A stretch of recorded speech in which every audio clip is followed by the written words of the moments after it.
Kothapalli Ravi CPIML mass line Mahabubabad జిల్లా సహాయ కార్యదర్శి. యాసంగి రైతులకు యూరియా కొరత చాలా తీవ్రంగా ఉన్నది. యూరియా దొరకక రైతులు అనేక అవస్థలు పడుతూ ఉన్నారు. యూరియా సరిపడ నిల్వలను సమకూర్చడంలో వ్యవసాయ శాఖ ప్రభుత్వం ఘోరంగా విఫలమైంది. ఫలితంగా ఈరోజు రైతులు ఆగ్రో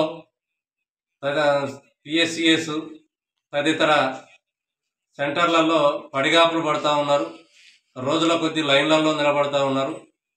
తమ పనులన్నీ వదిలిపెట్టి ఒక యూరియా బత్తా కోసం వాళ్ళు ఎంత కష్టపడతా ఉంటే అధికారులు ప్రభుత్వం ఏమి చేస్తున్నట్టు అని చెప్పి మేము ప్రశ్నించదలిచాం.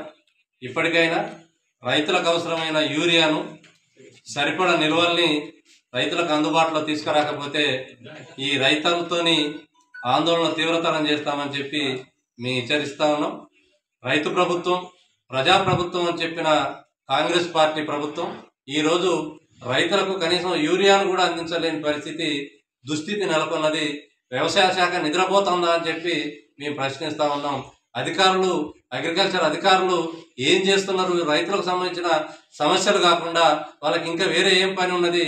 మరి రైతులు ఇట్లా ఇబ్బంది పడతా ఉంటే ఎందుకు వేడుక చూస్తూ ఉన్నారు? ఎందుకు దొంగ నిద్రలు నటిస్తూ ఉన్నారు అని చెప్పి మేము మా సిపిఎంఎల్ మాస్ లైన్ పార్టీ తరఫున ప్రశ్నిస్తా ఉన్నాం. వెంటనే యుద్ధ ప్రాతిపదికన రైతులకు అవసరం యూరియాను తీసుకొచ్చి రైతులకు అందుబాటులో ఉంచకపోతే ఈ ఉద్యమాన్ని తీవ్రతరం చేస్తామని ఈ సందర్భంగా హెచ్చరిస్తున్నాం.